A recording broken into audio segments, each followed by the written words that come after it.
लिखिएगा अ sample of 0.1 gram of water. देखिए आराम से सुनिए, क्वेश्चन करते हैं, पहले कुछ सवाल करते हैं, फिर नेक्स्ट चैप्टर स्टार्ट करेंगे। पहले क्वेश्चन करते हैं, ठीक है बेटा। देखिएगा अ sample of 0.1 gram of water, a sample of 0.1 gram of water at 100 degree Celsius. सब लोग लिखिए जरा प्लीज। मैं फिर से रिपीट कर रहा हूं, a sample of 0.1 gram of water at 100 degree Celsius,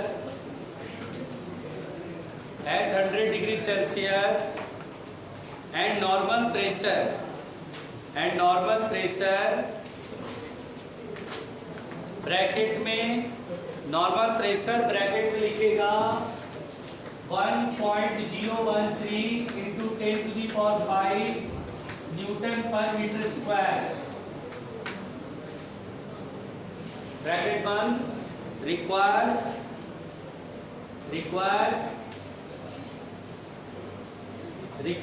54 calorie of heat, requires 54 calorie of heat energy, requires 54 calorie of heat energy to convert 54 calorie of heat energy to convert to steam at 100 degree Celsius. 54 calorie of heat energy to convert to steam at 100 degree Celsius.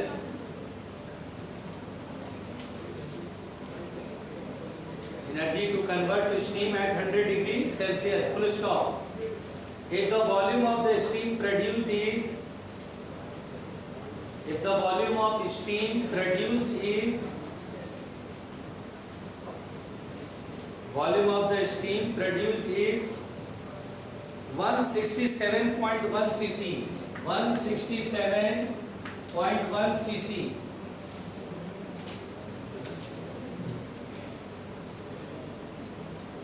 Find the change in internal energy of the sample.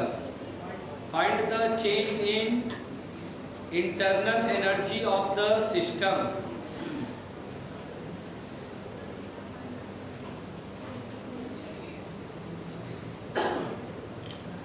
बनाइए, joule में बताना answer, joule में।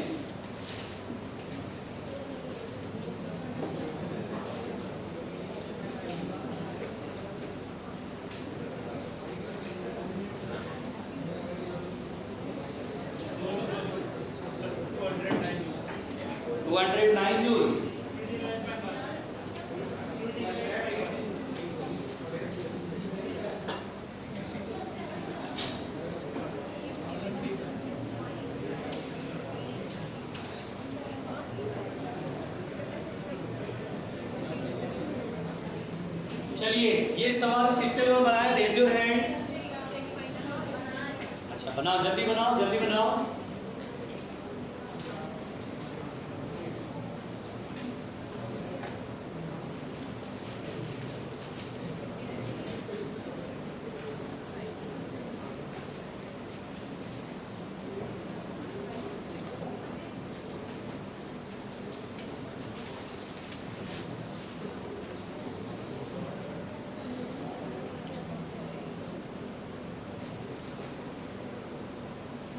चलिए देखिएगा बेटा, चलिए पहले तो क्वेश्चन में ये बोला है बेटा, क्वेश्चन में बोला क्या है, 0.1 ग्राम वाटर का मास है, 0.1 ग्राम ऑफ वाटर, ये बोला ना। अब ध्यान दीजिए, रुकिएगा आराम से। 0.1 gram of water at 100 degree Celsius. बेटा इसका टेम्परेचर कितना बेटा, और ये किसमें कन्वर्ट, अच्छा प्रेशर, नॉर्मल प्रेशर दिया गया है, इतना दिया गया है, और ये कन्वर्ट हो गया स्टीम में 100 डिग्री सेल्सियस पे। पहली बात तो स्टीम जो बनेगा उसका मास तो उतना ही रहेगा, ठीक है, और स्टीम बन गया 100 डिग्री सेल्सियस पे। तो यहाँ पर हमें इंटरनल एनर्जी में चेंज बताना है, और 54 कैलोरी हीट देना भी पड़ा, 54 कैलोरी हीट देना पड़ा ना। अच्छा देखिए, सबसे पहले नितेश ने बहुत अच्छा कंफ्यूजन मेरे से डिस्कस करा उसने ये बोला सर एक बात बताओ सर 100 डिग्री सेल्सियस पे वाटर भी 100 डिग्री सेल्सियस पे स्टीम भी है, आइसोथर्मल प्रोसेस होता है, आइसोथर्मल प्रोसेस में इंटरनल में चेंज जीरो होता है। बट बेटा मैंने ये बोला गैस पर अगर आइसोथर्मल प्रोसेस हो रहा है यानी स्टेट नहीं बदल रहा है, गैस है उसमें आइसोथर्मल प्रोसेस हो रहा है तो इंटरनल में चेंज हो रहा है। यहाँ पर बेटा वाटर की इंटरनर्जी और स्टीम की इंटरनर्जी 100 डिग्री सेल्सियस पे अलग अलग होगी। वाटर में मॉलिक्यूल ज़्यादा फ्री नहीं होते चलने के लिए, काइनेटिक एनर्जी लेसर होता है, स्टीम में काइनेटिक एनर्जी बहुत अच्छी खासी होती है। तो इसलिए टेम्परेचर कांस्टेंट जरूर है लेकिन फिर भी इंटरनर्जी सेम अगर चेंज होगा इंटरनर्जी बढ़ेगा। मुझे चेंज बताना है कि कितना हुआ। मैं यहाँ पर बेटा फ्लोट लगाऊंगा delta Q equal to delta U plus delta W. अब मैं डेल्टा यू निकालना मुझे तो डेल्टा यू बराबर लिखूंगा delta Q minus of the delta W. Delta W उधर गया। अब देखिए डेल्टा क्यू जो कि दिया 54 कैलोरी हीट दिया गया सिस्टम को, 54 कैलोरी 1 कैलोरी 4.2 जूल। अब वर्क डन सोचिए बेटा 0.1 ग्राम वाटर, सोचिए 0.1 ग्राम वाटर है, इसका जो वॉल्यूम होगा वो 0.1 सीसी होगा। कैसे? क्योंकि देखिए बेटा डेंसिटी ऑफ वाटर 1 होता है ग्राम पर सीसी में, वॉल्यूम बराबर होगा मास अपॉन डेंसिटी 0.1 अपॉन 1 तो 0.1 सीसी। और सोचिए स्टीम बना, स्टीम 167.1 सीसी का बना। तो देखिए क्या वॉल्यूम चेंज हो गया? तो यस वॉल्यूम चेंज हुआ, सिस्टम का वॉल्यूम एक्सपैंड हुआ, वर्क हुआ। एंड प्रेशर नॉर्मल प्रेशर इतना ही बराबर लग रहा है, नहीं आइसोबारिक की तरह लेंगे पी डेल्टा बी, यहाँ पी डेल्टा बी लिखेंगे। रुकिएगा डेल्टा यू बराबर 54 इंटू 4.18 होता है, इसे 4.2 लिख दे रहे हैं। प्रेशर 1.013 इंटू 10⁵ और वॉल्यूम में चेंज बताओ बेटा 167.1 में 0.1 सब्ट्रैक्ट करें तो 167 ही तो आएगा सिर्फ। और सीसी का मतलब होता है 10⁻⁻6। ठीक है, मुझे यही सॉल्व करना है बस। इसका मल्टीप्लाई कर दे कितना आता है बताना बच्चों? 226.8 माइनस, देखिए 5 में से 6 क्या -1, ये हटेगा -1 का मतलब 10⁻⁻1 का डेसिमल लगा दें यहाँ। 1.67 में 1.013 लगभग 1.67 पकड़ के चल लो।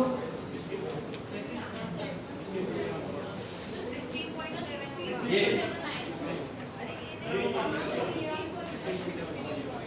क्यों हुआ? ओह अच्छा हाँ 16.7 सॉरी। अब इसमें 8 में से 7 गया 1, 6 में से 6 गया 0, 2 में से 1 गया 1, 210। अब इसको एक्यूरेट कैलकुलेशन करोगे तो 208.7 कुछ करके दिया है, अरे दिखाओ 208.7 आ रहा बेटा, वो आ जाएगा। 4.18 यहाँ ले लो और बाकी इसको मल्टीप्लाई कर लो, वी हैव द आंसर। बोलो क्लियर? ये नीट 2018 का क्वेश्चन था। ठीक है, अगला सवाल किसी को पूछना है लॉज ऑफ थर्मोडायनेमिक्स में? हाँ बिटा दो इसे।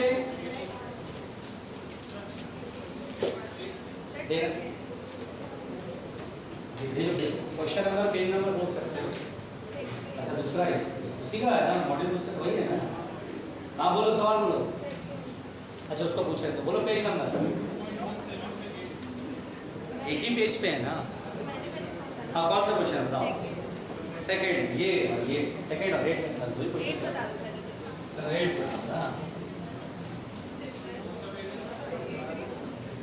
चलो बेटा क्वेश्चन सुनना और समझना। बेटा पेज नंबर 2.17 पे क्वेश्चन नंबर 1 देखिए। अरे भाई शांत रहो ना, सवाल समझो ना। कहता है, देखिए मैं लिखा नहीं रहा हूँ समझा रहा हूँ तो सुनिएगा। 1 मोल ऑफ अ गैस, यानी बेटा मोल कितने हैं? 1 mole of a gas expends obeying the relation as shown in PV diagram. PV diagram में वॉल्यूम है, प्रेशर है और बेटा यहाँ पे ऐसे करके ये दिया गया है। यहाँ V नॉट है, P नॉट है, यहाँ पर 2V नॉट है और P नॉट बाई 2 है। बेटा बातें नहीं करो प्लीज, बातें नहीं करो, रुकिए। अब सुनिए, अब यहाँ पर कहता है बेटा कि the maximum temperature in the process will be, the maximum temperature in the process will be. ठीक है, अब सुनिए ध्यान से, रुको बेटा रुको और आराम से सुनो। पहले इस सवाल में बेटा यहाँ पर पीवी डायग्राम दिया गया है, स्ट्रेट लाइन है, यहाँ पर V नॉट और P नॉट है। अच्छा, अगर मैं यहाँ पर टेम्परेचर कैलकुलेट करूँ तो PV अपॉन NR, तो PV P naught V naught upon NR में 1 इंटू R। यहाँ पे टेम्परेचर कैलकुलेट करूँ तो PV अपॉन NR मल्टीप्लाई करेंगे तो 2 से 2 कट जाएगा, P naught V naught upon N की जगह 1 R। यानी यहाँ पर जितना टेम्परेचर उतना टेम्परेचर है, लेकिन बीच में ये टेम्परेचर या तो बढ़ रहा होगा या घट रहा होगा। रुकना ध्यान से सुनो।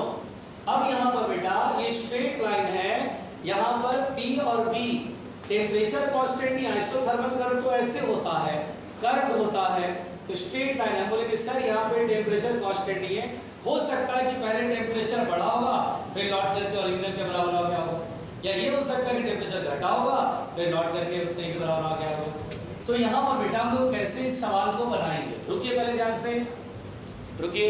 इस सवाल में बेटा बहुत सीधा सीधा कंसेप्ट है, कहानी बहुत सीधी सीधी है, ध्यान से सुनना। हम लोग क्या करते हैं यहाँ पर, ध्यान से सुनिएगा, हमें मैक्सिमम टेम्परेचर बताना है। मैं ये सोच रहा हूँ कि यार यहाँ पे मैक्सिमम टेम्परेचर कितना होगा, है ना। ऐसा करते बेटा, सबसे पहली बात दिमाग लगाते हैं। पहले तो बहुत सिंपल सा एक बुद्धि लगाते हैं। देखिए यहाँ पे बेटा इसको देखो, मिड पॉइंट को देखो, बिल्कुल बीच में मिड पॉइंट। अगर मिड पॉइंट को देखें तो यहाँ पर ध्यान दीजिएगा, ये वाला कितना होगा, देखिए V नॉट है और ये 2V नॉट है, तो बीच में V नॉट और 2V नॉट के बीच में आएगा 3V नॉट बाई 2। बोलो समझ में आ रहा है। और उसके बाद बेटा बीच में ये पॉइंट अगर हम पकड़ के चले, देखिए P नॉट, यानी ये P नॉट है और ये P नॉट बाई 2 है, ध्यान दीजिएगा प्लीज। तो ये पॉइंट का जो आएगा, देखिए ये P नॉट बाई 2 और P नॉट के बीच का जो डिफरेंस है उसका आधा। देखिए अगर आप ध्यान दीजिए तो P नॉट और P नॉट बाई 2 के बीच में क्या 3P नॉट बाई 2 आएगा? नहीं, 3P नॉट बाई 2 नहीं, 3P not by 4।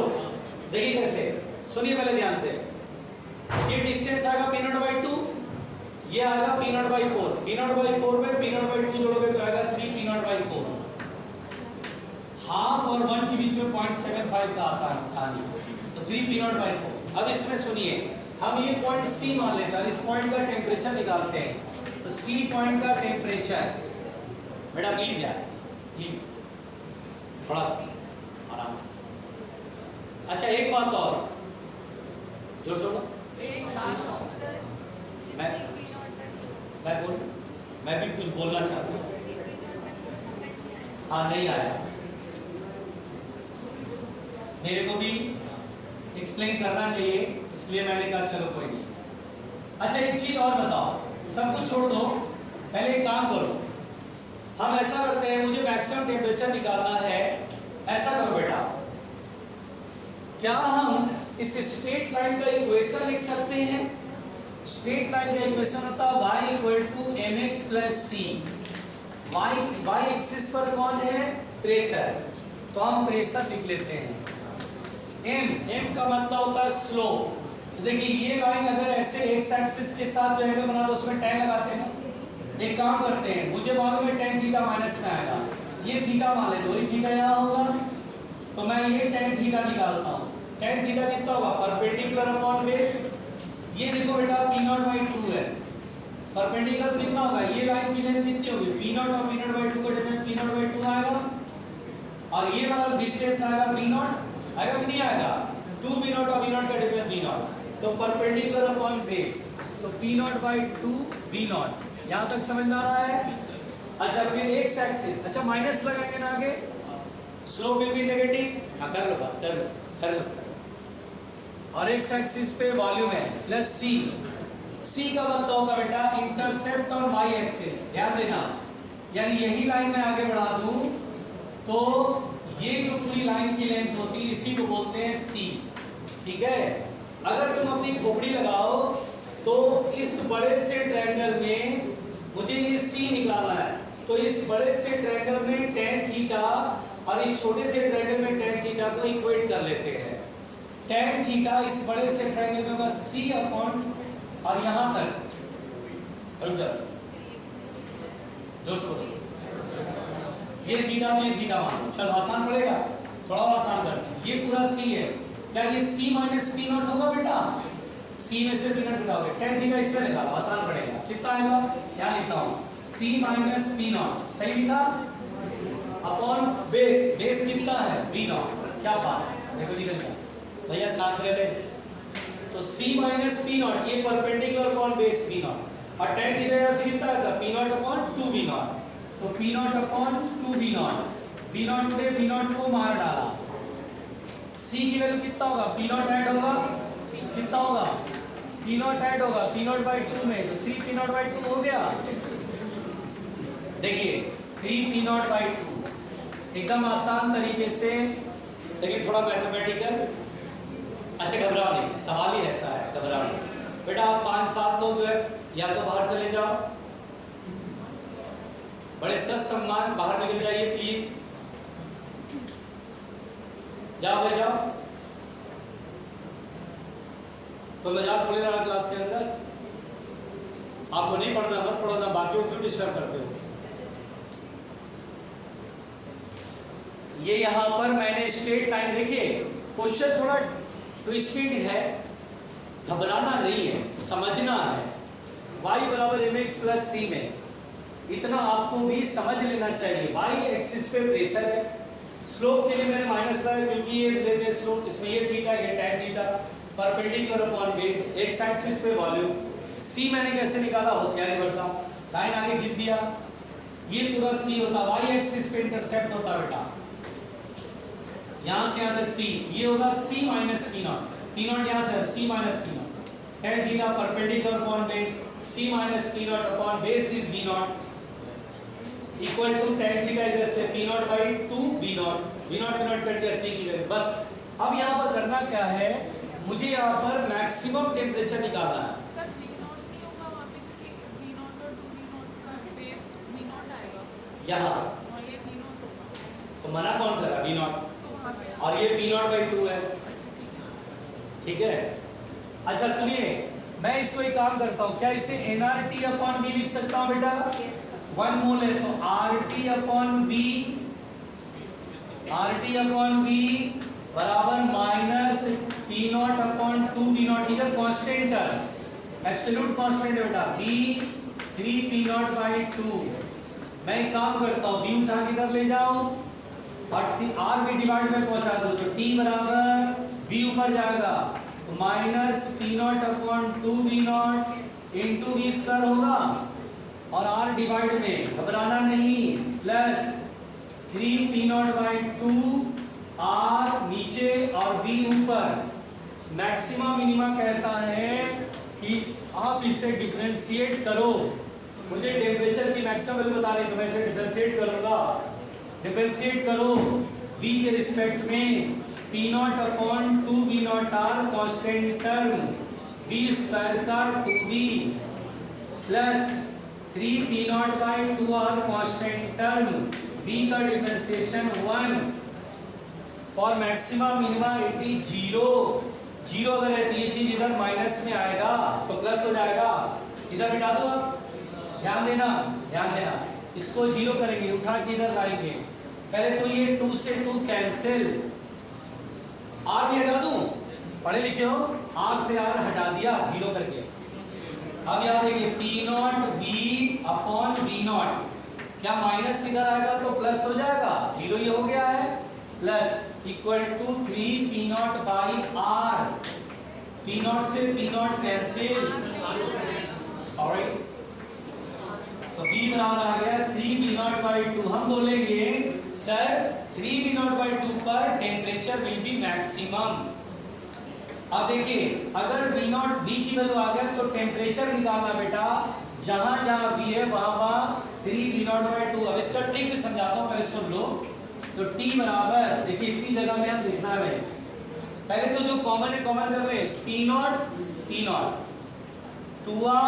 2R, P naught by 2R common है, P naught by 2R common है, बार बार लिखना नहीं पड़ेगा। V square upon V not square है ना।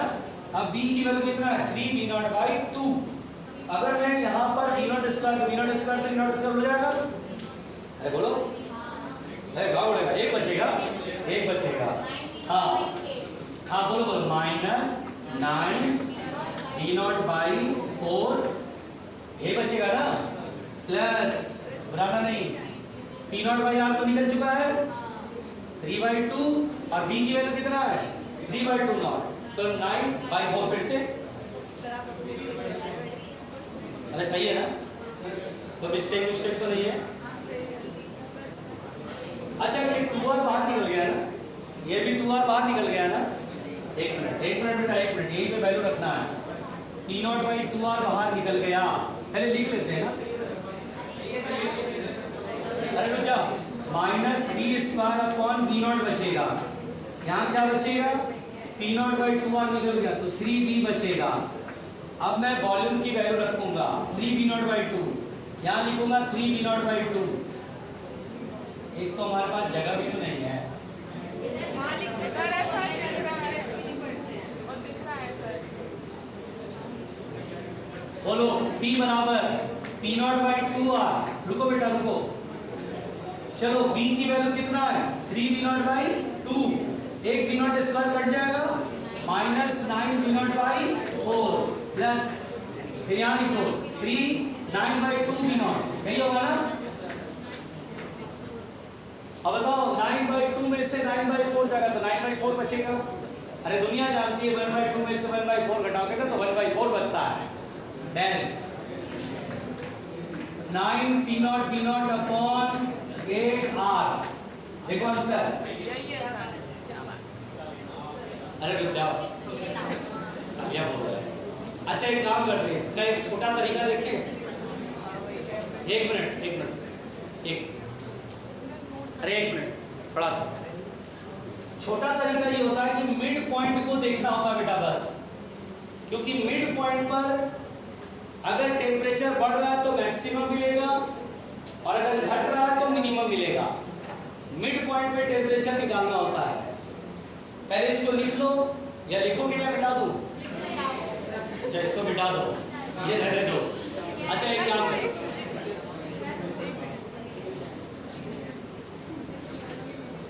आप फोटो क्लिक कर ले, चलो भगवान बाद में रख लेते, नहीं बाद में रख लेते कि चलो। अच्छा हाँ, एक दिन देखने दिखाने का तो काम आएगा ना, होली आ रहा है भाई, अब तो फूफा के लड़के आएंगे, साउथ की बिटिया आएगी है ना, इकट्ठा हो गए, इसके बाद इकट्ठा हो गए तो बातचीत होगी। अरे अरे अरे हो आराम से, हाँ सेजन फोटो क्लिक कर रही है।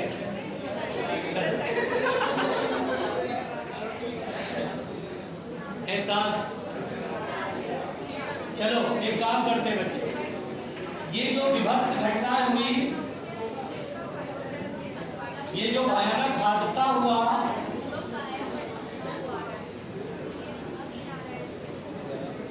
एहसान, ये जो भयानक हादसा हुआ क्लास में, अभी बेटा बात नहीं करो, प्यार से बोलता हूं तो सराय नहीं रह गया, सही आ रहा है। अच्छा देखिए एक काम करते हैं बच्चे, एक सेकंड, अरे यार एक सेकंड सुन लो, डिस्टर्ब मत करो क्लास में, बोलो नहीं, अब सुनो, मैं वही प्रयास कर रहा था कि मिड पॉइंट को देखो, ये बेटा V नॉट और 2V नॉट के बीच में 3V नॉट बाई 2 आता है,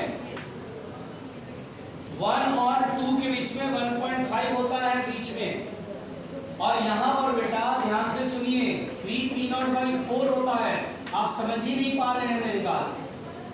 अरे भाई p0 है 1 और p0/2 1/2, तो 1 और 1/2 के बीच 0.75 आता है। अरे हर कोई जानता है भाई 0.5 और 1 के बीच में कौन आता है? बीच में एग्जैक्टली बीच में आएगा 0.75। 0.75 इज द 3/4। तो आप क्या करिए, ट्रिक बहुत आसान है।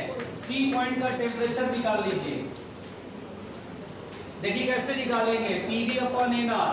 3 PV की जगह पहले प्रेशर लिखेंगे 3p0/4 into 3p0/2 upon NR में 1 इंटू R, 9p0v0/8R। लो जी हो गया आंसर। आपको कभी भी ऐसा सवाल आ बेटा, मिड पॉइंट का टेम्परेचर निकालिए। ए शांत भाई, अरे भाई बातें नहीं करो, इसको ध्यान दे। बात नहीं करना है, ऐसे बोल रहा हूं, इसको आज में बात नहीं करना। तुम तो बात करती हो। इनसे क्या रहता है? ऐसी दीदी से नहीं बोल रहा है, इससे बोलता है तो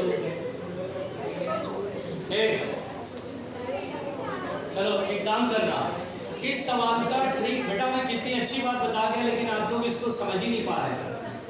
मैं बहुत सिंपल बात बता रहा हूँ, कभी भी ऐसा क्वेश्चन है मिड पॉइंट का टेम्परेचर निकाल लो, वही आपका मैक्सिमम या मिनिमम, या मैक्सिमम है तो मैक्सिमम टेम्परेचर देगा। हमेशा याद रखिए, ऐसा सवाल है बेटा कि स्ट्रेट लाइन हो, यहाँ से यहाँ जा रहा है, बोलना टेम्परेचर पहले बढ़ेगा। देखिए इस पॉइंट का टेम्परेचर इन दोनों से बढ़ा रहा है।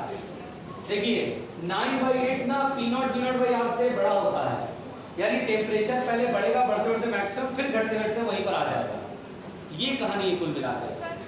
चलिए ये फिर चीज हमें हमेशा स्ट्रेट लाइन में लगानी है कि कैसा भी हो तब लग जाएगी। स्ट्रेट लाइन में लगानी है तब होगा, आप भी कमाल करती हो। मिटा दे। अगला सवाल। हाँ बिल्कुल,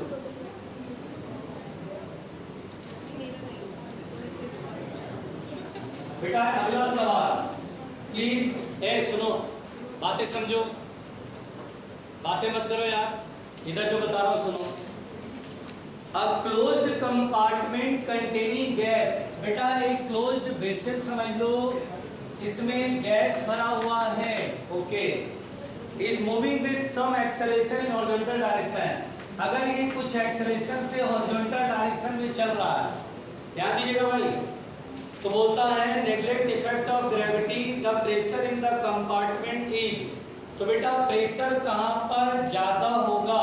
same everywhere, lower in front, lower in rear side, पीछे की तरफ प्रेशर कम होगा, आगे की तरफ प्रेशर कम होगा, अपर साइड में प्रेशर कम होगा, ऐसे करके। देखिए बेटा अगर ये वेसल एक्सेलरेशन चल रहा है तो हर पार्टिकल पर हम कहेंगे स्यूडो फोर्स लगेगा पीछे की तरफ, तो स्यूडो फोर्स पीछे की तरफ लगेगा तो इस वेसल से टक्कर जरा जोरदार होगा। क्यों भाई? इस बॉल से पार्टिकल का कोलिजन जरा स्ट्राइक जरा तेज नहीं होगा? बिल्कुल होगा, जबकि मॉलिक्यूल का इस बॉल से स्ट्राइक उतना इफेक्टिवली नहीं हो पाएगा।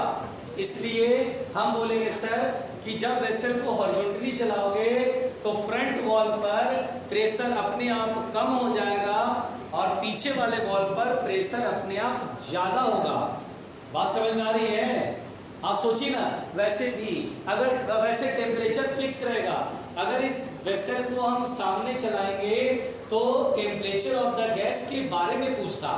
मान लो क्वेश्चन पहले ये पूछ लेता, बेटा इस कंपार्टमेंट में गैस भरा, हम कंपार्टमेंट को एक्सेलरेट करा रहे हैं, सामने लेके भगा रहे हैं, गाड़ी को बिठा दी रहती है, भगा रहे हैं, टेम्परेचर ऑफ द गैस पर क्या असर पड़ेगा? तो temperature will remain same, because temperature जो है रैंडमनेस पर डिपेंड करता है। हाँ, अगर इस वेसल में रैंडम मोशन कराते हैं, जैसे कि हम लोग जो है शेक करते हैं, तो उस केस में टेम्परेचर बढ़ जाता है। जैसे ये वेसल पकड़ के ऐसे ऐसे ऊपर नीचे ऐसे ऐसे करते हैं तो टेम्परेचर बढ़ता है। बट अगर वेसल में कंटिन्यूअस एक रेगुलर मोशन है, सामने या एक तरफ मोशन है, तो उस केस में गैस का टेम्परेचर नहीं बदलता है, तो टेम्परेचर रिमेंस कांस्टेंट। अब देखिए बेटा, जो गैस की स्पीड है, सोचिए वॉल आगे बढ़ रहा है, इसके अंदर पार्टिकल ऐसे टकरा रहा है, तो सामने बॉल चल रहा है उसी तरफ पार्टिकल टकरा रहा है, तो इफेक्टिव कोलिजन कम होगा।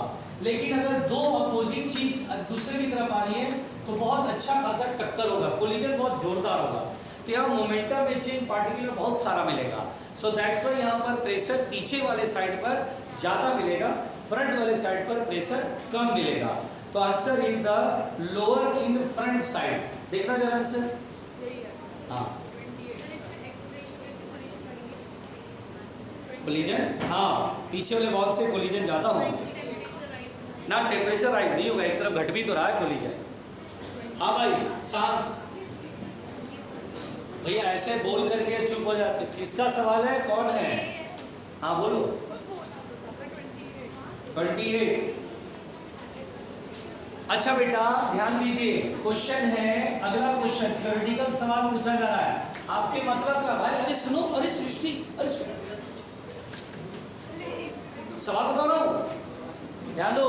चाचा सुनो, सब लोग समझिएगा। Monoatomic, diatomic, triatomic gas whose initial volume and pressure are same। देखो बेटा, मोनो, डाया एंड ट्राइएटॉमिक, इनके initial pressure and volume same है। इसका भी पीवी, इसका भी पीवी, इसका भी पीवी। ध्यान देना, क्वेश्चन पहले समझो। तो इनिशियली प्रेशर और वॉल्यूम सेम है, ओके।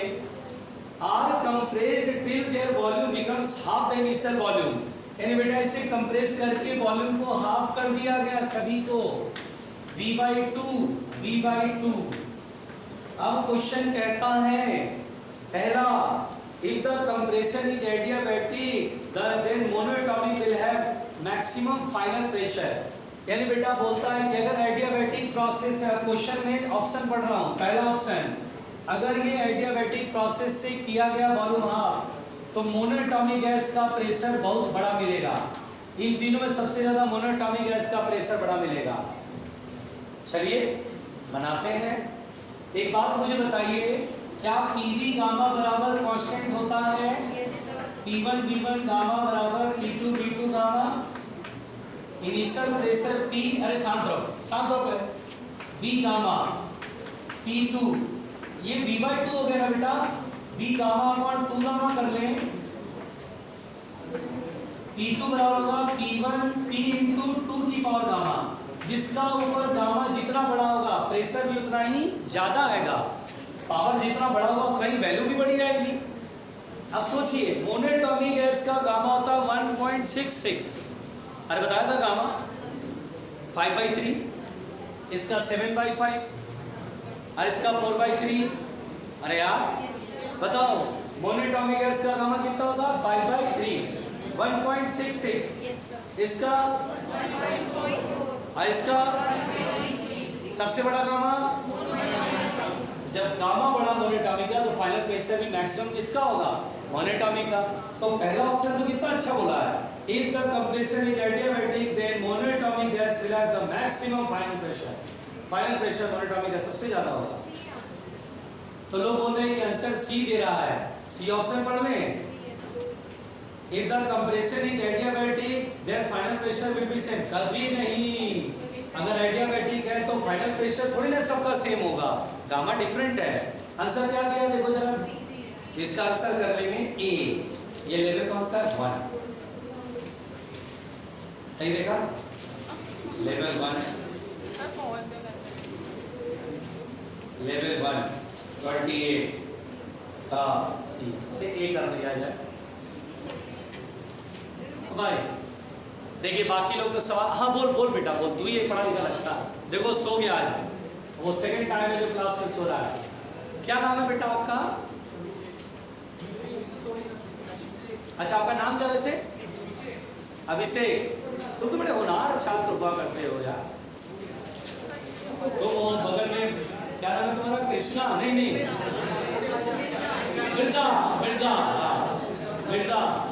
मिर्जा गालिब है ना, मिर्जा। अच्छा बेटा, ये सब अच्छा ग्रुप है, डिसेंसी वाले बच्चे हैं। हाँ आ जाओ। बेटा जैसे CV होता है मिक्सचर का, CP होता है मिक्सचर का, उसी तरह गामा होता है मिक्सचर का। अरे चाचा इक्विवेलेंट गामा का दो गैस मिक्स हो गया है, एक का गामा 1 है एक का गामा 2 है, तो मिक्सचर का gamma that is called equivalent gamma. लाना सवाल, एक सवाल मेरे से पूछने जा रहा है ये दोस्त,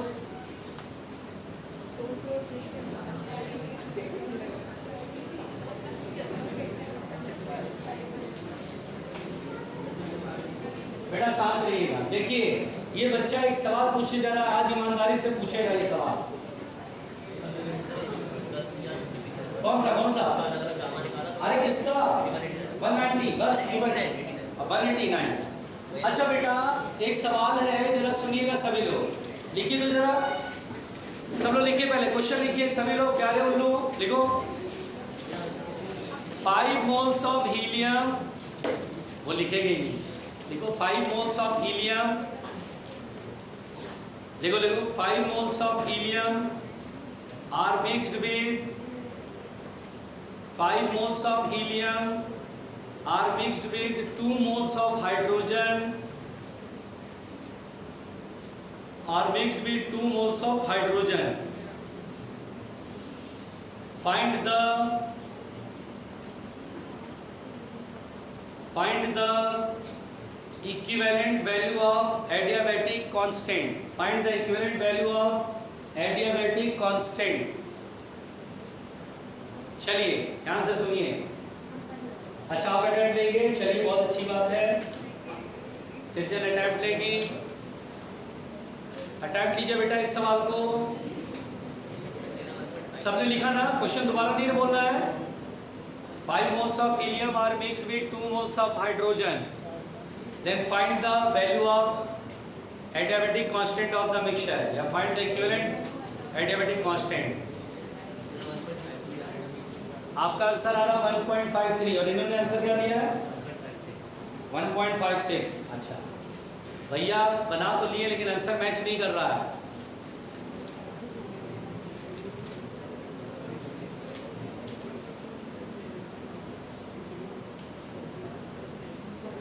कोई बनाएगा?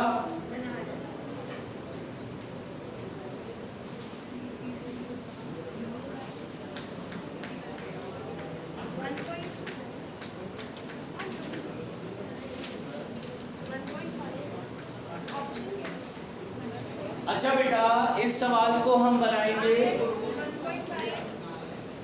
आगे, क्योंकि 3 ऑप्शन है 1.59, 1.53, 1.56 और नन, ऐसे ऑप्शन है। तो बहुत सिंपल है बेटा, U1 बराबर होता है NCVT, पहले हीलियम का कितना दिया 5 मोल CV, हीलियम का CV कितना होता है जल्दी बताओ, अरे बोलो। हीलियम का CV, हीलियम एक मोनोटॉपिक गैस है, CV होता है 3R/2 प्यारे लोगों into T। 2 mole of hydrogen gas, hydrogen एक डायटॉपिक गैस है 5R/2 CV की वैल्यू। मिक्सचर में total number of mole 5 helium का, 2 मोल हाइड्रोजन का 7। NCVT, CV की वैल्यू में गामा लिखेगा R/γ-1 into T। RT cancel out, 15/2 plus 5/2 equal to 7/γ-1। 15 plus 5 20/2 that is 4 है, सॉरी 10। सही कर रहा हूँ ना? कोई मिस्टेक तो नहीं है भाई? हाँ सही बात। अरे ये छूट गया 10 होगा, 5 2 10 होगा ना, 12.5। देखिए 5 10 15 और 10 25/2, γ-1 बराबर 7/12.5, तो गामा बराबर हो गया 1 + 7/12.5। 14 5 जा 17 और 25 5 जा 125। 25 का एलसीएम लेंगे, 25 में 14 ऐड होगा, कितना आएगा बेटा 39। अब इसको काटा पीटी शुरू करें, 25 और 39 का डिवीजन 1.56 तो आ गया भाई 1.56। कुछ मिस्टेक होगा हाँ।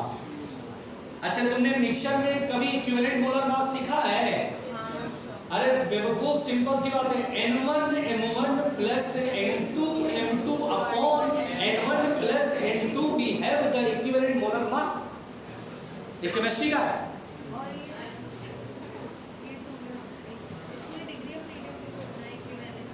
अरे तो दीदी यही तो कर लेंगे और क्या, अरे यही से कर लेंगे। गामा निकल गया, गामा बराबर था 1 + 2/m। हाँ भाई अगला सवाल, अब सब लोग लिखो, मैं लिखवा रहा हूं सवाल, सब लोग लिखेंगे बेटा। देखते हैं कौन है बोलू जो बनाएगा। लिखिए, चलो लिखिए, चलो चलो सवाल लिखो।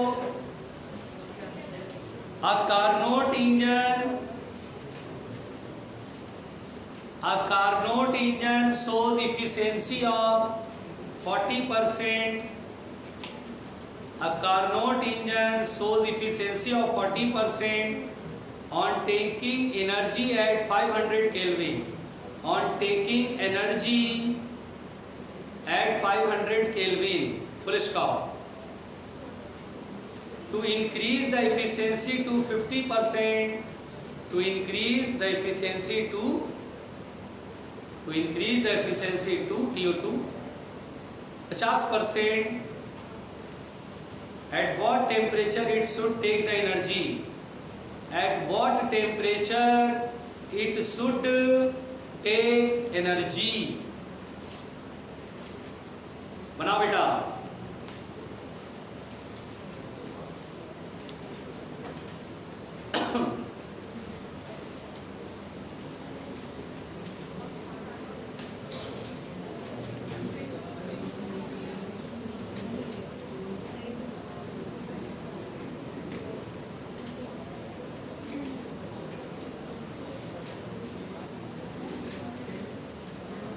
हो गया भाई, जल्दी बनाओ। हाँ क्या ढूंढ रही हो? Question 120 kelvin. सुबह सुबह तो तुमने गजब का एकदम मैदान पे उतरते ही चौके छक्के जड़ने शुरू किए थे।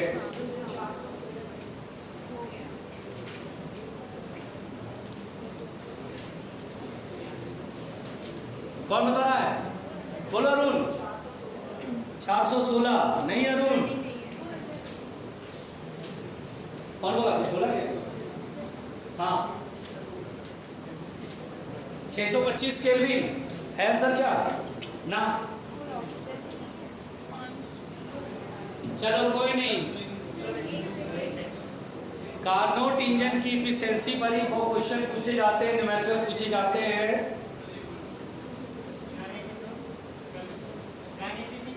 983 केल्विन नहीं, चलो तुम लोग से नहीं हो पाया। कार्नोट इंजन जिसकी इफिशिएंसी 40% है वो एनर्जी कहाँ से ले रहा है? 500 केल्विन से। पहले 500 केल्विन क्या बेटा? 600 आ गया, 600 आ रहा है। अच्छा, अरे कहाँ से ले रहा है? वही 500 केल्विन है पहले,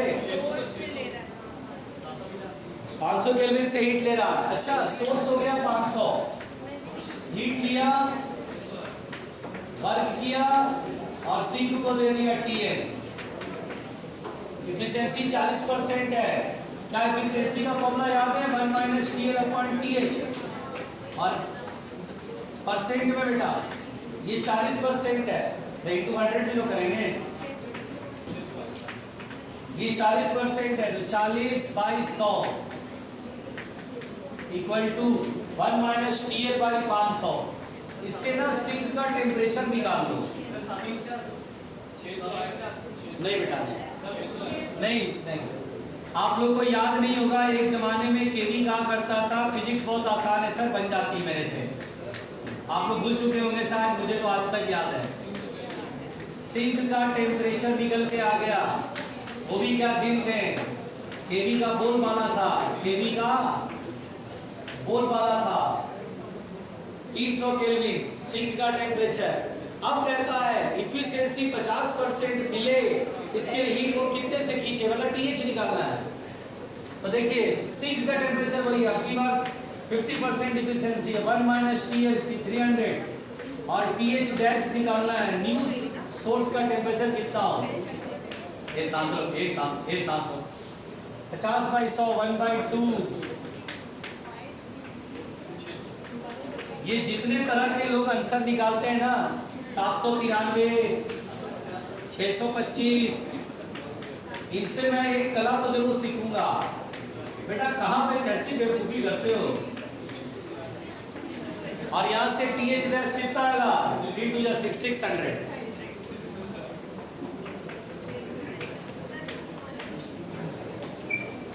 ये कहाँ से करिश्मा करते हो तुम लोग।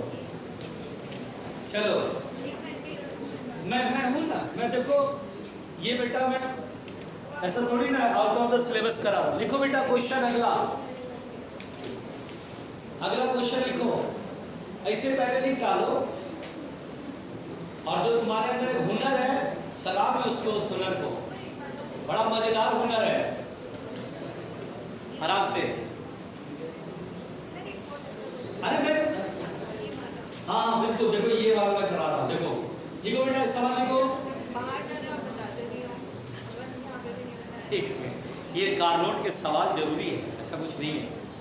देखिए अ कारनोट इंजन वर्किंग बिटवीन, लिखो बेटा लिखो, कारनोट के सवाल आते हैं एग्जाम के अंदर, इसलिए मैं एक दो क्वेश्चन और करा दे रहा हूँ। दीदी बात मत, अ कारनोट इंजन वर्किंग बिटवीन, लिखो जो बोल रहा हूँ, a Carnot engine working between 300 Kelvin and 600 Kelvin. A Carnot engine working between 300 Kelvin and 600 Kelvin has work output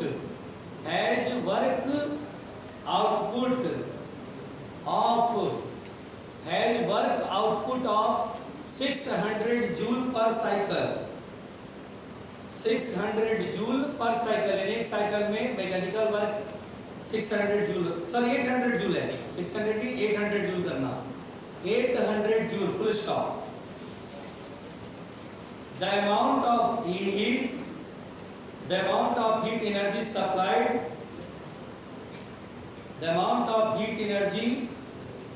supplied, from source पर साइकिल,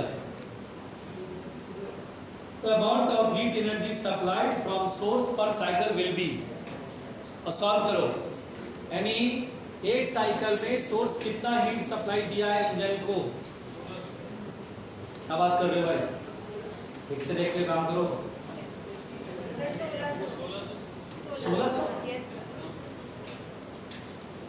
1600 तो लग रहा है कि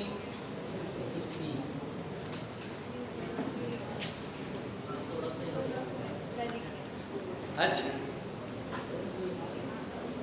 हमें तो लगता है सृजन घर में पढ़ते ही नहीं है, और सवाल 2-3 हमने कर लिया। वाह बड़ी अच्छी बात ही है तो सृजन।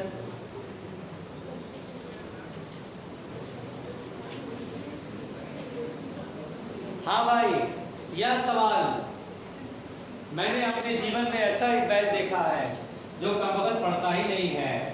केवल 10-12 स्टूडेंट जो पढ़ते हैं, अगर उनसे ये कह दिया जाए पर्सनली बोल के, बेटा तुम एक काम करना, चल तुम मत खाना, वो 10 अगर गायब हो जाएगा तो क्लास के अंदर सब रोतरू बजेंगे, उनको पढ़ाने वाला टीचर भी सो जाएगा, बोले कमबख्त तुम खुद ही पढ़ लेना, ठीक है। ऐसा सोया हुआ बालक बालिका में पहली बार देखा। देखिए भाई, बनाने का जुनून नहीं है, कुछ करने का जुनून है, थके हारे। मैं तो सोचता था कि कुछ दूर तक तो जर्नी 70-80% अच्छा करेगा, यहाँ कमबख्त ज़्यादा नहीं हुआ, फिर भी निपट गए, बोले भगवान बचा दो, खत्म मेरा।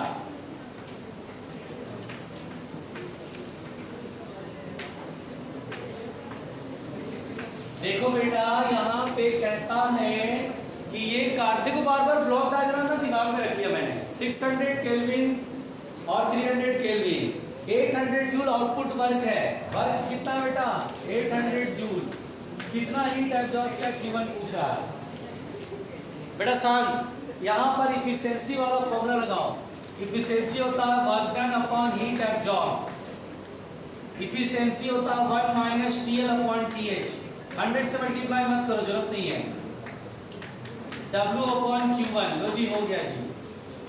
अब TL सिंक है 300, TH 600, वर्क 800 और Q1 निकालना है। कितना भयानक प्रश्न है, देख रहे हैं आप सभी लोग, कितना आप लोगों को कितना खतरनाक सवाल दिया जाता है। ये सब तो बच्चे अमेरिका जाके पढ़ते हैं।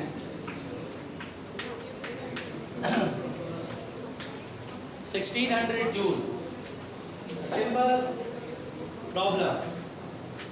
हाँ बोलो बोलो सिर्फ जल्दी जी, अरे क्वेश्चन तो बोलो। ए शांत रहना भैया प्लीज।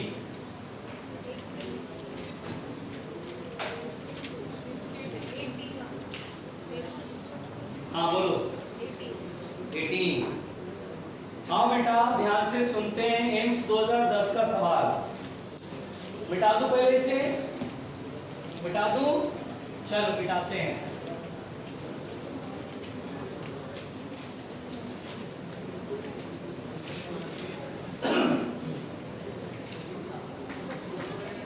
हाँ जान देखो, जान अच्छी अच्छा है। देखो एम्स 2010 का सवाल बेटा प्लीज, अरे ध्यान दो। The pressure of CO2 in a container is, pressure दिया गया है RT अपॉन, किसी कंटेनर में कार्बन डाइऑक्साइड भरा हुआ है, real gas CO2 real gas भरा हुआ है बेटा, लिखा हुआ रियल गैस कंटेनर में भरा हुआ है। और प्रेशर दिया RT बराबर RT upon 2V minus V minus 9 upon 4V square. तो बोलता है मास ऑफ द गैस बताइए, कितना कंटेनर में CO2 भरा हुआ है। सुनो, अच्छा बताओ रियल गैस इक्वेशन का फॉर्मेट लाएं, ये माइनस इधर प्लस कर लें, T प्लस 9/4V स्क्वायर। फिर ये इधर आया 2V माइनस V ऊपर आएगा बराबर RT। लेकिन हमने पढ़ा था P plus A square upon V square bracket में V माइनस NB, ऐसा पढ़ा था बेटा। यहाँ V की कोएफिशिएंट कितना होना चाहिए 1, तो मैं इधर में 2 से डिवाइड करता हूँ, इधर में 2 से डिवाइड करता हूँ, ठीक है। ये 2 इसमें कर लो अंदर,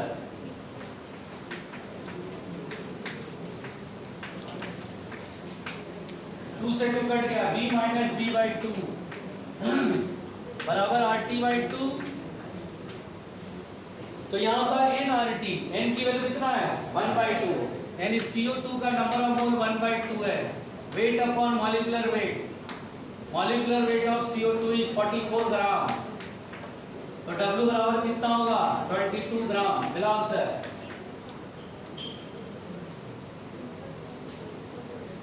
बड़ी बुद्धि लगानी थी बस, जिसके लिए तुम लोग जान दे देते हो। हाँ लो जान दो। हाँ अरे लक्ष्मी दीदी, अरे अरे बोलो बोलो बोलो दीदी प्लीज, सारी है बोलो। कौन सा 12 इनपुटी, अच्छा 12 इनपुटी, अच्छा। अरे भैया मुझे तो सर्दियों के चक्कर में सुनाई भी नहीं ठीक से दे रहा है। लक्ष्मी दीदी ने कहा है 12 and 14 बताओ और एक गड़ा सोने के सर्दियां पाओ, ठीक है। चलिए बेटा ध्यान से देखते हैं अगला सवाल। चाचा मिटा दो इसे, चलो इसे मिटा दो। देखो पहले बेटा क्वेश्चन समझाऊंगा, आप लोग अटेम्प्ट करना।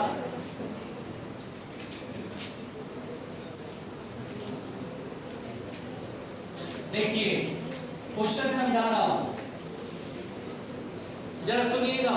एन आइडियल, लिख लो लिख लो लिख लो लिख लो, क्वेश्चन लिखो। तुम लोग जान दे दोगे, तुम लोग तो पढ़ते लिखते हो तो नहीं करते, लिखोगे तो कॉपी में तो फील आएगा। 2.18 क्वेश्चन नंबर 12। देखिए an ideal gas is initially at temperature T, लिखो लिखो दीदी लिखो। An ideal gas is initially at temperature T, लिखो। And volume V, an ideal gas is initially at temperature T and volume V, full stop. Its volume is increased by delta V. ऐसे delta V ऐसे लिख के दिखाना पड़ता है भाई. Increased by delta V due to an increase in temperature delta T at constant pressure यानी pressure क्या है बेटा? कांस्टेंट. अच्छा, full stop. The quantity del equal to delta V upon V delta T. हाँ देखो सामने लिख दिया मैंने ना.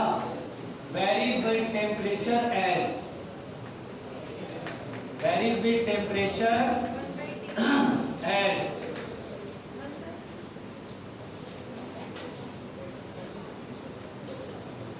और बेटा 4 ग्राफ बनाया गया है. इसमें से कौन सा ग्राफ सही है?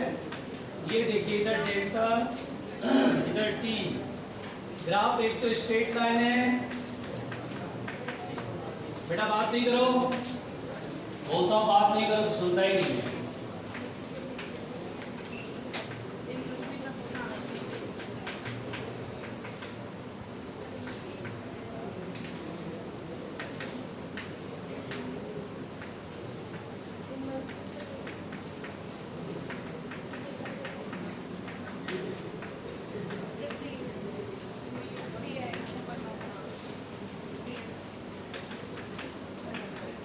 हाँ सी होगा आंसर. चलिए एक काम करते हैं बेटा, सुनिए ये वाला और टेम्परेचर में रिलेशन निकालते हैं. ठीक है, मुंडी ऊपर. इसके लिए बेटा हम ideal gas equation PV = nRT लगाएंगे. इधर ध्यान दीजिएगा प्लीज. यहां पे बोला है आइडियल गैस है, टेम्परेचर शुरू में कितना है T और वॉल्यूम कितना है V. प्रेशर कांस्टेंट रखना है और फिर डिफरेंशिएट करो. V का डिफरेंशिएशन dV, nR, T का डिफरेंशिएशन dt. अच्छा सोचो, V और डेल्टा V को मतलब dV समझेंगे. अच्छा dV ऊपर रखना है, ये फर्स्ट, अब ये सेकेंड को ऊपर डिवाइडेड बाय फर्स्ट. PdV अपॉन PV equal to nR cut गया dt अपॉन T. अरे कमगत तुम भी पढ़ोगे.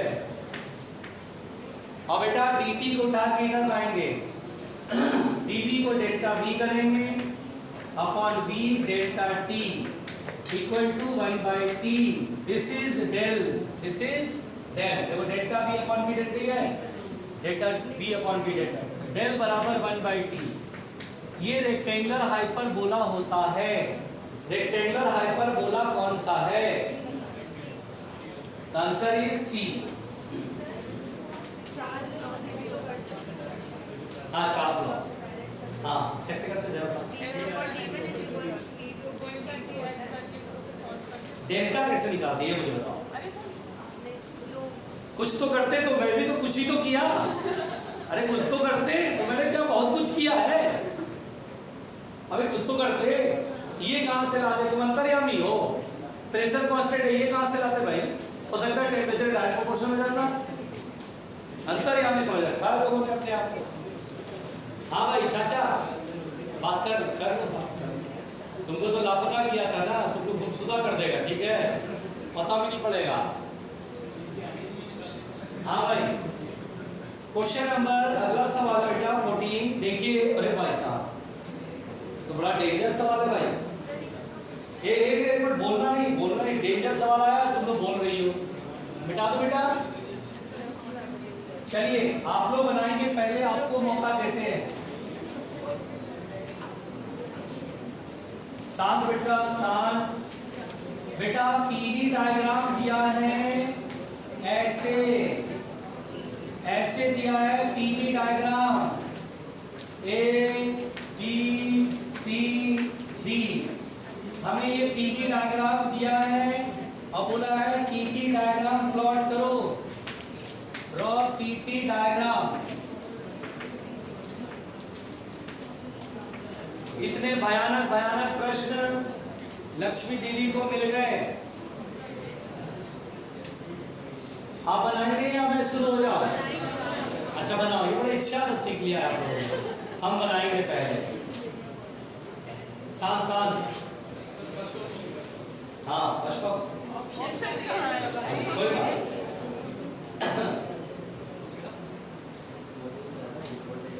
बेटा बातें नहीं, बुद्धगर्दी के साथ बातें नहीं। अच्छा फुल टाइम बिल्कुल एकदम मुंडी नीचे करके सोया रहता था कंटिन्यूअसली, मुझे बहुत अच्छा लगता है। रात भर ये इतना पढ़ता होगा, दिन भर सोता है एकदम कंप्लीट। आराम से बेटा, हो गया?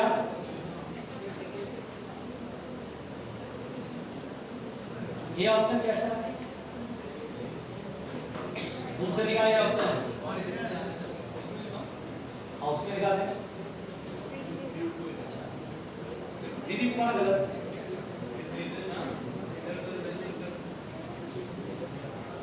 भाई तुम्हारा गलत। हाँ गलत दिखा दे। हाँ गलत है, तुम दोनों का गलत है। हाँ लो पहला ऑप्शन 14। अच्छा देखो बेटा, इस सवाल को कैसे बनाएंगे? गलत है, बिल्कुल गलत है। कौन सा गलत है भाई? गलत। देखिए बेटा इधर ध्यान दीजिए, पीटी डायग्राम से मुझे पीटी डायग्राम बनाना है, तो चलिए पीटी डायग्राम बनाते हैं। पीटी डायग्राम, सबसे पहली बात बेटा बातें नहीं, ए से बी कैसा प्रोसेस है? आइसोकोरिक। एक मिनट, आइसोकोरिक में बेटा P is directly proportional to T होगा, जल्दी बताओ। P is directly proportional to T, यानी ये बेटा ओरिजिन से पास करेगा ये लाइन, और वॉल्यूम कांस्टेंट है लेकिन प्रेशर बढ़ रहा है, ऐसे चलेगा। A से B यहां तक देखिए, P directly proportional to T straight line का इक्वेशन होता है जो ओरिजिन से पास कर रहा है। फिर B से C आइसोबारिक प्रोसेस। अच्छा आइसोबारिक प्रोसेस में volume directly proportional to T होता है, टेम्परेचर बढ़ेगा है ना, वॉल्यूम बढ़ेगा, टेम्परेचर बढ़ रहा है, आइसोबारिक प्रोसेस C। फिर C से D isochoric, P directly proportional to T passing through origin, ऐसे। और उसके बाद फिर D से A। आप लोग ना ग्राफ क्या बनाए थे, आपको तो कुछ समझ नहीं आता है ना, ऐसे बना दिया, बोला सर ये है ग्राफ। अरे उल्लू, एक सवाल पूछा गया था पता है, ऐसे दिया गया था, एक सवाल आया था जिसमें सवाल केवल यहाँ से 45 डिग्री पे पास हो रहा था। कोई ऐसा बोल सकता है, कोई इस्लाम धर्म का है जो ये बोल सकता है, एक मैंने पढ़ा है, खुदा से नुक्ता हटने पर खुदा के दरबार में हाजिर लगती है, ऐसा कुछ है ना, एक कहावत मुहावरा हिंदा उर्दू। अरे कौन है उर्दू? हैदर मिर्जा वाले, हाँ मिर्जा, सॉरी मिर्जा। एक ऐसा आपने सुना है कभी कि खुदा से नुक्ता हटे तो खुदा के दरबार में हाजिर, कुछ ऐसा है कहानी? तुमको बैल है मिर्जा को बैल, कभी आलम सर से पूछना, तुरंत बता देंगे। एक नुक्ता हटता है ना एक लेटर पे, तो उसका मतलब होता है कि आप निपट गए। सुनने में अच्छा लगता है कि अच्छी चीज है, लेकिन नुक्ता हट गया तो खत्म।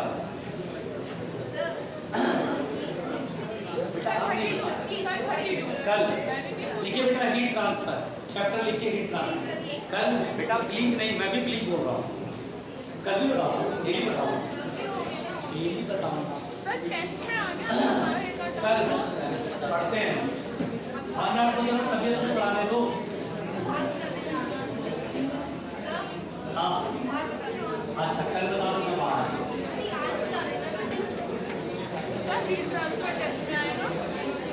हाँ चलिए पहले पढ़ते हैं। शांत शांत बच्चों, शांत। भैया चाचा, हीट ट्रांसफर, आराम से सुनिएगा दीदी। देखिए बेटा, ट्रांसमिशन ऑफ हीट में एनर्जी, रुको रुको और ध्यान से सुनो, यह चैप्टर इंपॉर्टेंट है, एग्जाम के हिसाब से इंपॉर्टेंट है। Newton's law of cooling, Stefan's law, conductivity के सवाल इसके अंदर आते हैं, ध्यान से सुनिएगा। बोलूं? हाँ सुनिए, केवी बात करना तो बात चले जा, ए केवी, हाँ बात की, चलिए ध्यान से सुनिए, ध्यान से सुनिए। खुशी, हाँ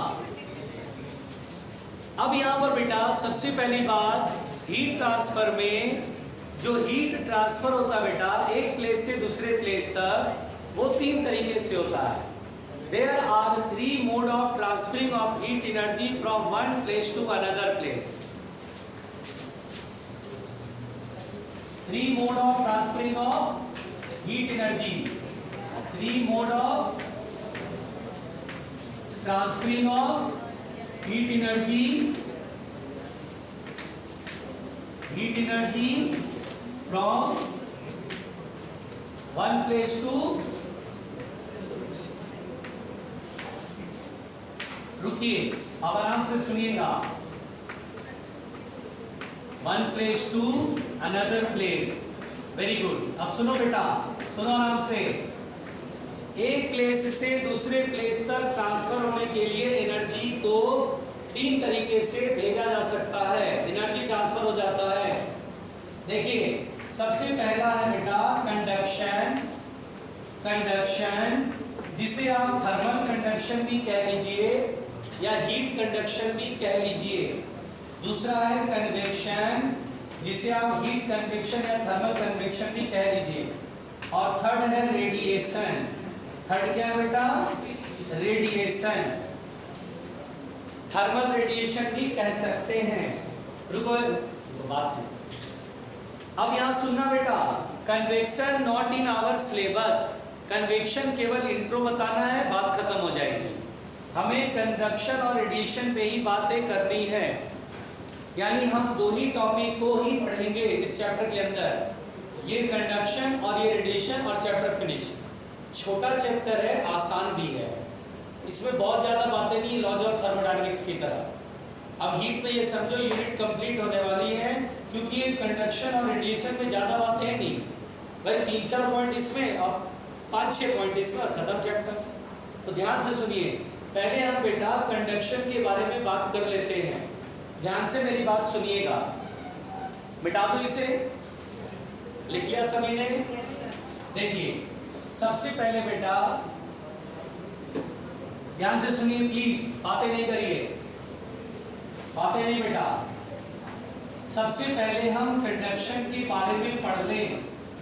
देखिए सुनिए, कंडक्शन को हम पूरा नाम बोले तो थर्मल कंडक्शन या हीट कंडक्शन बोले तो कोई घबराएगा नहीं, ठीक है? ध्यान से इधर। अब सबसे पहले कंडक्शन मैं बोल लूं? देखिए कंडक्शन क्या है बेटा, सुनिए, कंडक्शन वो method of transferring of heat energy है, कंडक्शन वो method of transferring of heat energy है जिसमें मीडियम की रिक्वायरमेंट होती है। यानी इस तरह से हीट एनर्जी को, बेटा बात न करो ना यार, बार बार बोलता हूँ सुन लो। कंडक्शन में जो हीट एनर्जी ट्रांसफर होता है बेटा, उसमें मीडियम की जरूरत होती है, और वो भी मीडियम कैसा? Conducting medium. पहले ध्यान से सुनिए, एग्जाम्पल में फील करा रहा हूँ। जैसे सपोज दैट हम चाय के पतीले में हैंडल लगा होता है और हमें चाय बनानी होती है, तो पानी हम उबालने के लिए छोड़ते हैं पहले। अभी जस्ट हम अगर चूल्हे पे चढ़ाते हैं, उसे गैस पे बर्नर पे चढ़ाते हैं उस पतीले को, हैंडल में मान लीजिए प्लास्टिक वाला कवर नहीं लगा है, मेटल का होता है, एल्यूमिनियम मान लीजिए, एल्यूमिनियम का हैंडल लगा हुआ है उसमें, लेकिन हैंडल में प्लास्टिक का ऊपर से नहीं दिया गया है।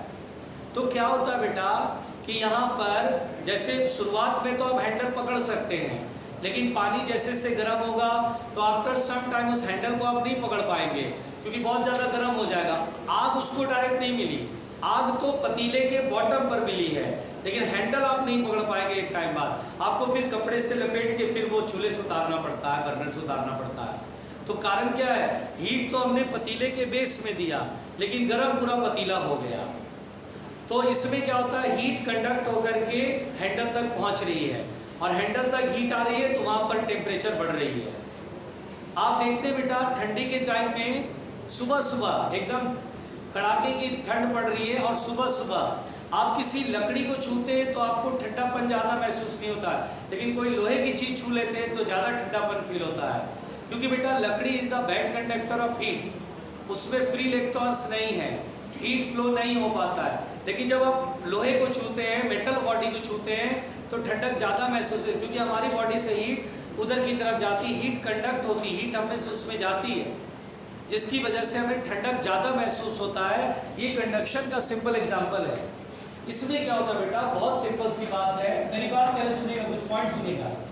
Heat requires medium, conduction method में मीडियम की रिक्वायरमेंट होती है। It requires medium for conduction of heat, it requires medium for conduction of heat, यानी बेटा हीट कंडक्ट होने के लिए मीडियम चाहिए। सुनिए पहले ध्यान से। दूसरी बात, हाँ लिखो, पीछे पीछे लिखो, लिख लो, है खाली लिखने का मकसद रहता है कि अरे लिख लिया ना, मैं भी लिख लेता हूँ। दूसरी बात बेटा, ये जो मीडियम होना चाहिए वो क्या होना चाहिए, conducting. Medium should be conducting. याद ऐसे रखना, अरे मुझे तो बोलने दो, मुझे तो हाँ मुझे बोलने दो। सुनो, मीडियम शुड बी कंडक्टिंग। ऐसे याद रखना, जो इलेक्ट्रिसिटी का गुड कंडक्टर होगा वो हीट का भी गुड कंडक्टर होगा। A good conductor of electricity will be a good conductor of, लिख देता हूं वरना बोलेंगे क्या बोला था आपने, कुछ गुड गुड तो कर रहे थे। A good conductor of electricity will be the good conductor of heat.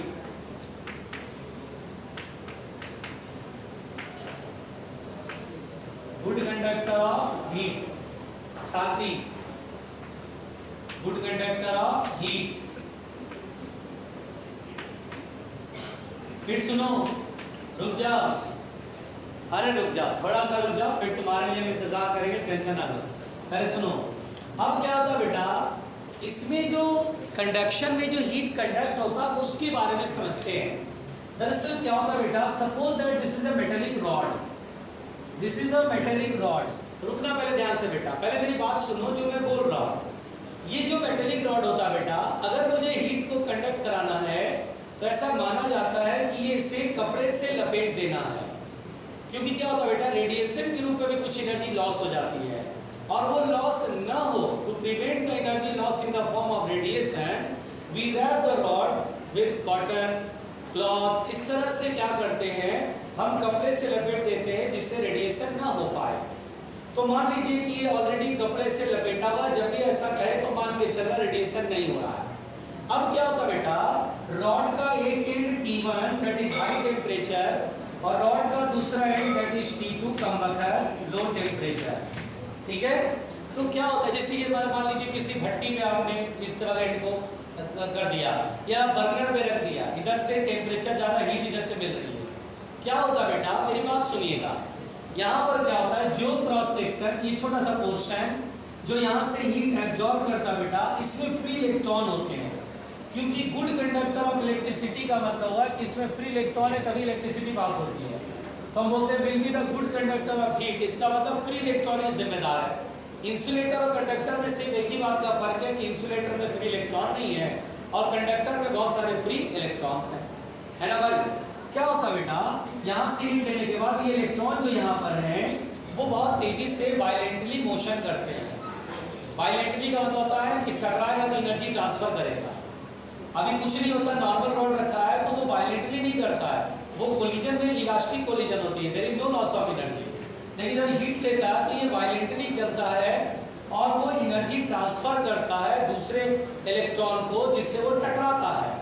यहाँ पर के इलेक्ट्रॉन वायलेंटली जिगजैग पाथ पे चलने लगते हैं और वो नीवर वाले जो इलेक्ट्रॉन्स हैं उनसे टकराते हैं, यानी नीवर वाले पोर्शन को एनर्जी देंगे, वो एनर्जी बाय द कोलिजन देंगे, कोलिजन के दौरान एनर्जी ट्रांसफर करेंगे, ठीक है।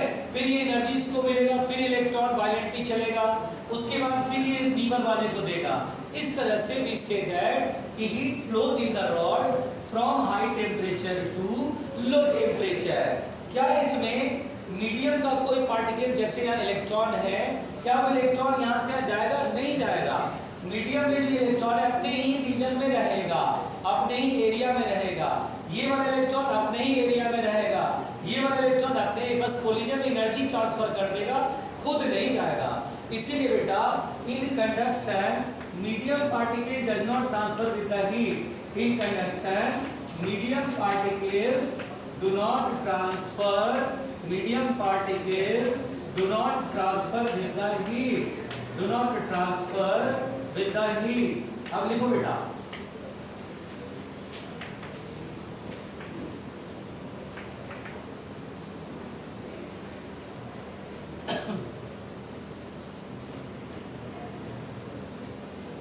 शांति,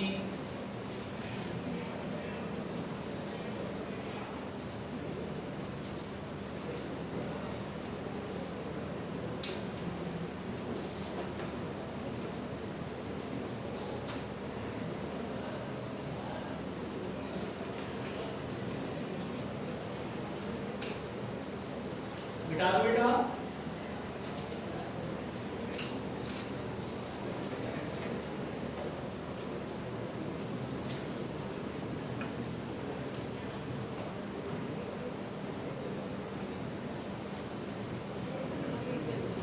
देखिए ध्यान से सुनिएगा भाई,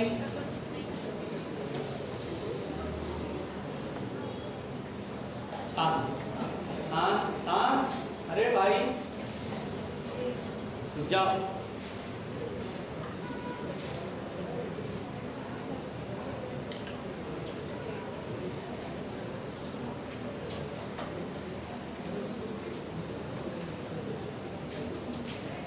हाँ भाई,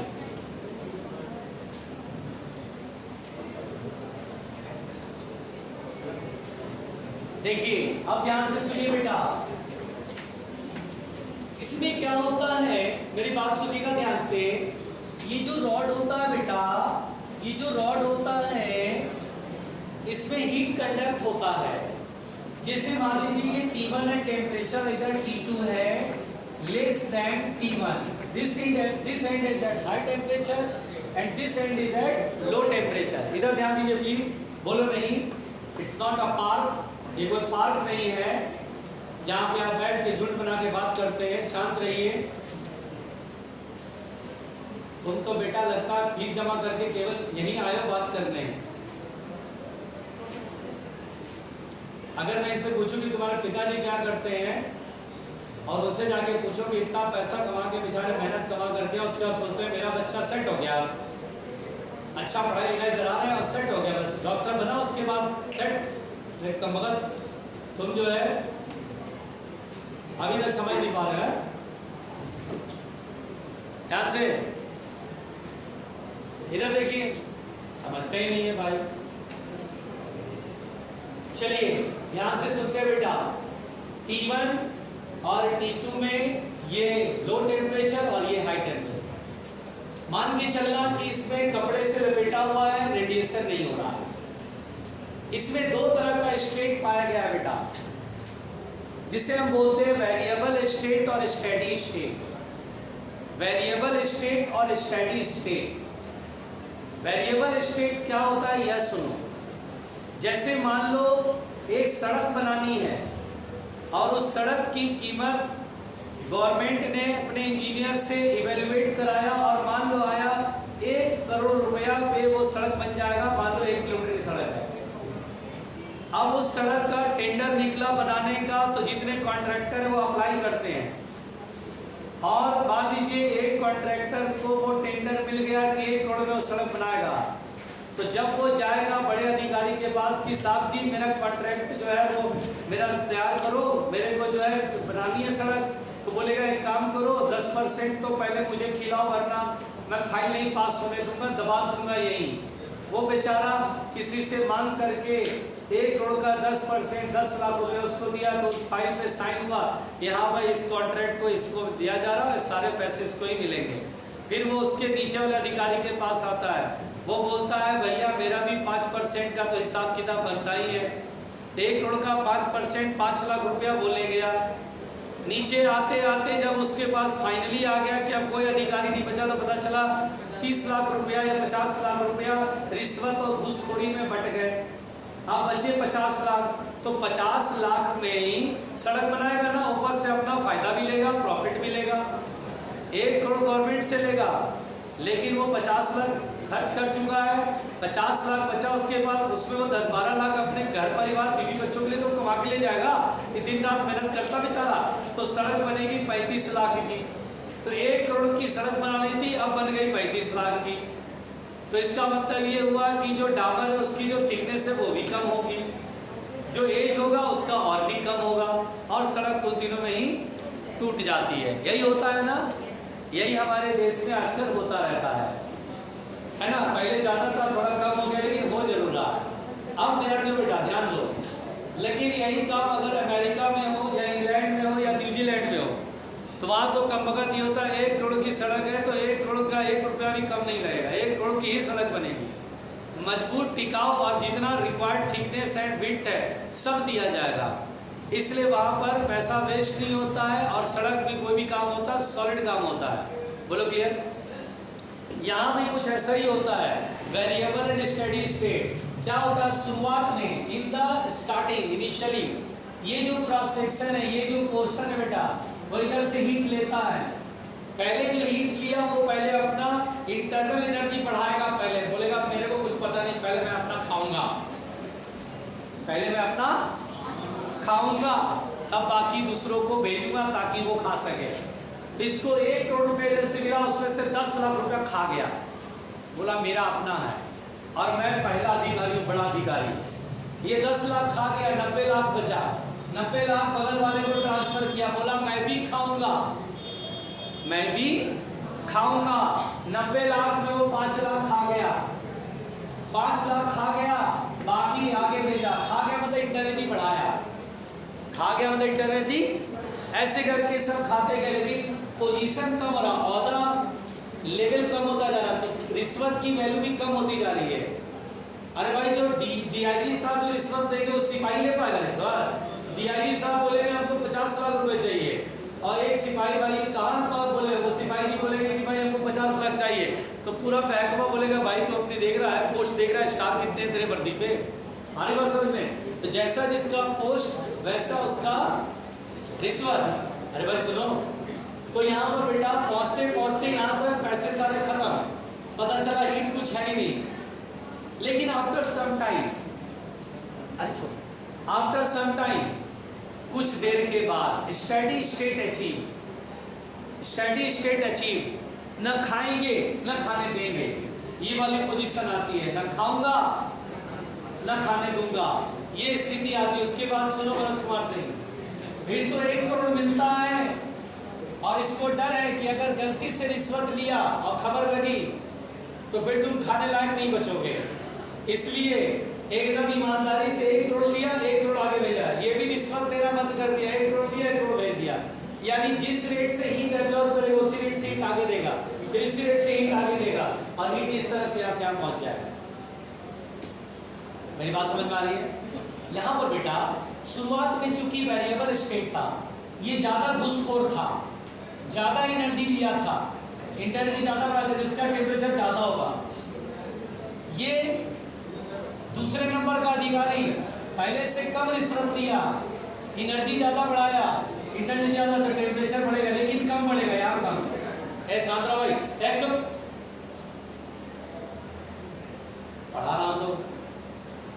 फिर देखिए ये तीसरे नंबर का अधिकारी, ये कम रिश्वत लिया, एनर्जी भी कम बढ़ेगा, टेम्परेचर भी कम बढ़ेगा। यानी हीट फ्लो की डायरेक्शन में चलने पर जो क्रॉस सेक्शन आते हैं, जो पोर्शन आते हैं, उनके टेम्परेचर कम होते जाते हैं, इसका कम, इसका और कम, इसका और कम, इसका और कम, इसका यहाँ सबसे कम। अब सब ईमानदार हो गया, कोई एनर्जी एब्जॉर्ब नहीं करेगा, जिस रेट से लेगा उसी रेट से आगे देगा, एकदम थ्रू आउट हीट फ्लो होती है। तो इन स्टेडी स्टेट, अब स्टेडी स्टेट के लिए नहीं बेटा, वेरिएबल स्टेट में बात नहीं करनी, वेरिएबल केवल बोलने के लिए कि इनिशियली वेरिएबल स्टेट होता है, एनर्जी जितना लेता है उसमें से कुछ खा जाता है, फिर कुछ खा जाता है, आगे वाला भी खाते जाते हैं। इस तरह से एनर्जी जो यहाँ तक बहुत कम पहुँच पाती है, यहाँ ज़्यादा मिला तो यहाँ बहुत कम पहुँच रही, लेकिन कुछ देर बाद स्टेडी स्टेट होगा। स्टेडी स्टेट में एक सेकंड में जितना एनर्जी यहाँ मिलेगा, एक सेकंड उतना एनर्जी यहाँ से निकलेगा, एकदम थ्रू आउट एनर्जी फ्लो हो रही है। हर क्रॉस सेक्शन लेफ्ट से जितना हीट लेगा राइट में उतना हीट ट्रांसफर करेगा, लेफ्ट से जितना लेगा राइट में उतना ही ट्रांसफर, लेफ्ट जितना लेगा उतना ही राइट में ट्रांसफर करेगा। एक पिक्चर आई थी गोल्ड, अक्षय कुमार की, उस पिक्चर के अंदर सिर्फ एक सीन बताता हूँ, बहुत अच्छा मोटिवेटिंग सीन था, बहुत अच्छा लगा। उस सीन में यह था कि एक आता है ऐसा देने वाला, पार्टी जो है ना मेन अमीर आदमी, उसका मैनेजर आता, बोलता है लाओ तुम्हारा टीम का है दिखाओ, फिर उसको फाइनेंस करेंगे, पैसा देंगे। तो आता है तो देखता है सब झगड़ रहे हैं आपस में, खिलाड़ी लोग मार पिटाई कर रहे हैं, तो चला जाता लौट के, बोलता है बताऊंगा ऊपर से फंड नहीं आएगा तुम्हारे लिए। बोलता है घोष बाबू, पता नहीं क्या दास बाबू, घोष बाबू क्या नाम था, बंगाली है, तो बोला अरे अच्छा कोई बात नहीं, चला गया। फिर ये आता है अक्षय कुमार, बोलता है कम वक्त तुम लड़ते हो। एक जो उसका मेन कोच होता है अक्षय कुमार, उसको बुलाता, बोलता है यार ये तो प्लेयर लड़ते हैं। तो आया, बोलता है कि अच्छा ठीक, अब देखो मैं कैसे सुधारता हूँ। ग्राउंड पे आया, सीटी बजाया, बोला हाँ भाई चलो आ जाओ सब लाइन में खड़े हो जाओ, हाँ भाई खड़े हो जाओ, चलो हॉकी स्टिक साइड में रखो। और ग्राउंड के किनारे ईंटों का बहुत सारा ढेर था, बहुत सारा ईंट ढेर बना गया, बोला चलो ईंट सब इधर से उधर पहुँचाओ। तो सब एक एक ईंट उठा के दौड़ के जाए, सारे ईंट पहुँचा दिया। ग्राउंड बड़ा लंबा चौड़ा था, यहाँ सब पहुँचाया। फिर बोला सीटी बजा, बोला सारे ईंट वापस वहीं रखो। 2-4-5 बार किया तो सब थक गया, पसीना पसीना।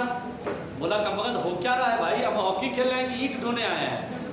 उसमें से एक आदमी समझदार था, बोला रुको हम कुछ गलत कर रहे हैं। बोला रुको लाइन बनाओ, बोला हाँ ये सही कर रहा है। फिर सब ईंट का इधर जो था पोर्शन, मैदान का ग्राउंड का इस पोर्शन से लाइन बनाते सीधा उधर खड़े हो गए सर, लाइन में सीधे में। और जैसे सीधे बजाय ईंट उठाओ, बस फटाक से ईंट उठाया, अपनी जगह पे खड़ा, इधर से ईंट उठाया आगे दिया, इधर ईंट उठाया आगे दिया। ईंट सारे वहीं पहुंच गए, लेकिन कोई आदमी दौड़ा नहीं और वहीं रह गया। तो सोचो वही होता है हीट के अंदर, यहाँ से हीट लिया आगे उतना ही हीट दिया, फिर यहाँ से हीट लिया नहीं आगे दिया, यही हीट कंडक्शन है। उसमें कौन जा रहा है, ईंटों का रे जा रहा है, ईंटों का ट्रेन जा रहा है, एक के पीछे दूसरी ईंट, ईंट के पीछे दूसरी ईंट, फिर ईंट के पीछे ईंट, ऐसे करके लाइन बनी ईंटों की। और सब हाथ ऐसे लगा हुआ बस भेज रहे आगे, वो पकड़ा सब जा रहा है। बोलो क्लियर नहीं आया समझ में? तो बाकी बातें करेंगे अगले एपिसोड में।